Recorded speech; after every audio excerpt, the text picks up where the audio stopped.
Salir de una dictadura, pues muere el dictador, pero conquistar la libertad, ¿qué es eso? ¿Es que la libertad puede consistir en los derechos individuales? Hay libertad en España, libertad política, quiero decir, de todos los españoles, porque haya derecho de huelga y derecho de manifestación y derecho de reunión y derecho de expresión y derecho de escribir. Ahí, eso es libertad, eso será derecho, porque la libertad hay donde no hay derecho.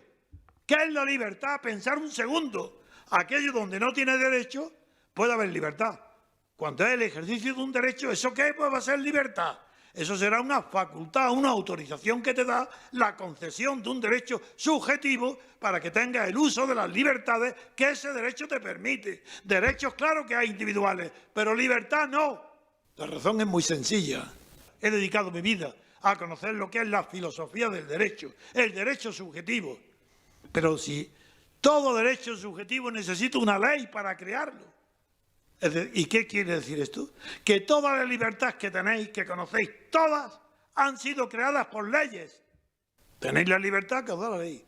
¿Qué quiere decir eso? Que el mismo que hace la ley la quita. La libertad que tenéis no es permanente. Se puede quitar en un segundo y no pasa nada, porque no tenéis vuestras libertades no tienen fundamentos. Están solamente basadas en derechos. Es que en España ha habido algo superior a los derechos individuales que ha concedido, ha dado esos derechos y que como es superior no los puede quitar, porque he descubierto el fundamento de las libertades, lo que no se había hecho jamás, donde ningún filósofo político desde los griegos no cuentan, porque estamos hablando de un sistema representativo. Pues bien, desde Roma y Grecia hacia acá no ha habido un solo pensador en el mundo que haya sabido definir lo que es la libertad y, sobre todo, la naturaleza y los fundamentos de la libertad. Y yo lo encontré. ¿A fuerza de qué? De sufrimiento, de difamaciones, a fuerza de postergación y de no parar de meditar en cuál es la naturaleza de la libertad. ¿Qué es la libertad? Y nosotros la libertad la conocemos por sus efectos, pero no por su naturaleza. ¿Qué es la libertad? Pues lo que no es derecho. Donde hay derecho ya no hay libertad, ya es derecho. ¿Eso qué tiene que ver con la libertad? Yo lo que busco es el fundamento de los derechos. Es decir, de las libertades individuales o personales. ¿Por qué yo lucho contra todo ello? Porque hace tiempo que descubrí la hermosura de las libertades personales. Pero cuando vi la facilidad con la que después de Franco se suprimen, que no hay libertad. ¿Dónde está la libertad? ¿Es que acaso en España hay una televisión que me da mi cabida? ¿O una prensa o un periódico? Jamás. ¿Por qué? ¿Dónde está la libertad de expresión? Solamente en lo que ellos quieren. Y los tertulianos. Es que hay un solo tertuliano que tenga dignidad intelectual, que tenga formación, no repite como papagayo siempre lo mismo, siempre dependiente de un partido el que lo mete en esa televisión. Toda esta falsedad yo no la podía soportar. Y en lugar de hacer como otros, yo combiné mi ejercicio de la carrera de abogado con la meditación sobre la esencia de la política, que es la libertad. ¿Y qué libertad? Ahí llego, a la libertad política colectiva. ¿Qué es esto de la libertad política colectiva? Nadie lo sabe. Le pregunta y se queda, ¿eso qué es? Pero es que no lo sabe ningún filósofo. En Sevilla cité a Paul Sartre, un existencialista marxista, diciendo que la libertad política, el marxismo, no tiene ni siquiera una remota idea de lo que es. Y mientras dure la cultura marxista, que es la suya, dice, no, como no hay ni un asomo de lo que es la libertad, no se sabrá lo que es la libertad. Y es verdad, ha tenido que desaparecer la hegemonía del marxismo para que yo haya podido elaborar, publicar libros y dar conferencias como esta, explicando lo que es la libertad política colectiva. Voy a decir lo que es. No creáis que es la libertad de todos o lo que conquistan. No, si no hace falta tanto que sean todos héroes. La libertad política colectiva es aquella que no procede de ninguna ley, que no es un derecho, que es una conquista del pueblo. Se llama libertad política porque es la libertad constituyente. Es colectiva porque es constituyente. La libertad política es aquella que existió como hecho histórico en Estados Unidos porque ganó la guerra de independencia, y esa libertad no era una ley la que la concedía, fue la libertad de la independencia la que creó las leyes que daban los derechos subjetivos. Esa es la inversa. La libertad colectiva no está sujeta a las leyes, las crea. ¿Cómo va a haber en España por tradición o por continuidad? ¿Va a haber en España libertad si nunca la ha habido? Ni en la República Segunda, ni en la monarquía de Alfonso XIII, ni en la anterior. Nunca ha habido libertad política en España, jamás. Y ahora, nada, no hay libertad. Por tanto, habrá que fundarla alguna vez. Y para fundar esa libertad no está mal. Sí, la libertad política, fundar las libertades individuales, hay que conquistar la libertad política colectiva, que no significa la libertad de todos, del 100%, ni la libertad de la mayoría absoluta, que no, eso no es. Esa libertad política que no tenemos hay que conquistarla fuera del derecho, porque si tuviera derecho a ella no sería libertad colectiva, sería otorgada, concedida por alguien que la puede retirar. No, la libertad o es una conquista nuestra o es mentira, es falsa.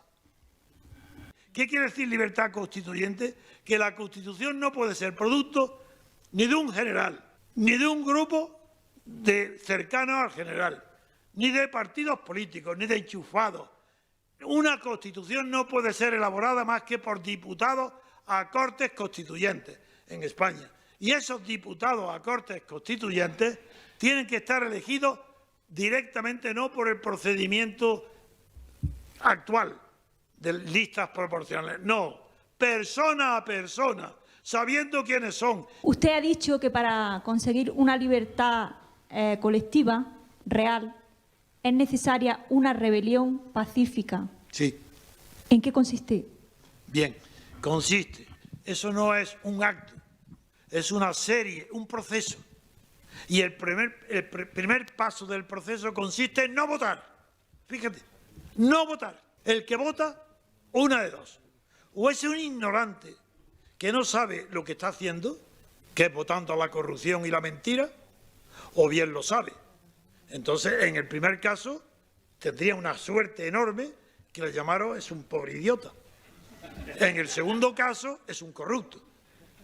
Entonces, primer punto, no votar, por deber moral, pero no para conseguir nada. Ojo, cuidado lo que voy a decir. Primero, vamos a salvar nuestra propia dignidad. No votemos. No podéis ni siquiera imaginar los efectos catárticos que produce no votar.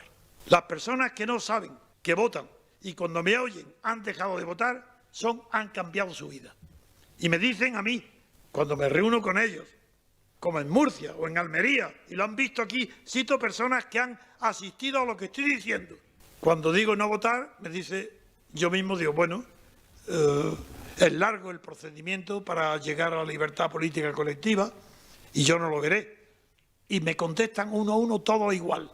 Don Antonio, nosotros ya hemos triunfado, porque nuestra vida ha cambiado 180 grados desde que sabemos por qué no votamos y porque sabemos a dónde puede conducir no votar. Han adquirido el dominio de sí mismos, el control de su indignación. No están indignados. Ya no hay peligro de que vayan a otros Podemos, porque no están indignados, porque conocen las causas que lo hubieran indignado y al conocer las causas se han liberado. Quiero decir que el único argumento en contra que se esgrime es decir, pero hombre, qué ingenuidad. Estos señores, este gobierno, estos partidos, si les da igual, le votamos con que le vote su familia y algún corrupto socio de él. Si tienen el 5%, no dimiten. Estos no se van, aunque no lo vote nadie. A lo que yo respondo. ¿Y creéis que soy tan imbécil yo, tan ingenuo de creer que por no votar se van a ir? Eso no, ese es el primer paso. El segundo paso es, si el gobierno no llega a tener el 50% de los votos, por ejemplo, tiene el 40%, continúa con la legalidad, es legal. Y por tanto gobierna, pero ha perdido la legitimidad. Eso que los romanos distinguían entre potestas y autoritas. La autoridad es la legitimidad. No tiene autoridad moral, tiene la legalidad, la potestad, tiene el poder y no dimiten. Quieren el poder y de ahí no lo echa nadie. Mucho menos con razonamientos morales. Eso ni saben lo que es. No tienen sensibilidad para eso.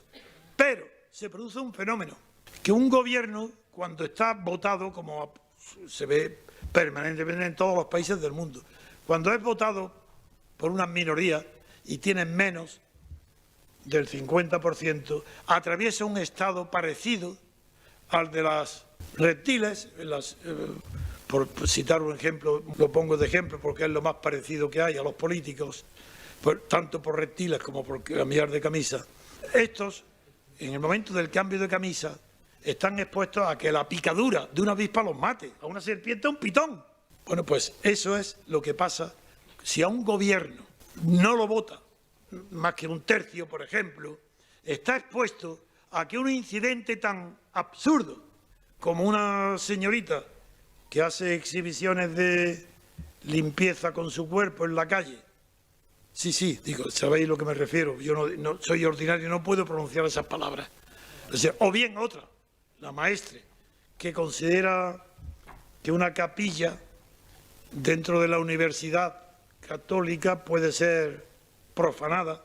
Pues ese incidente ridículo, que aquí no es ridículo, que aquí no pasa nada, cae un gobierno. Eso es lo que vosotros no sabéis, y yo sí, porque he estudiado la historia.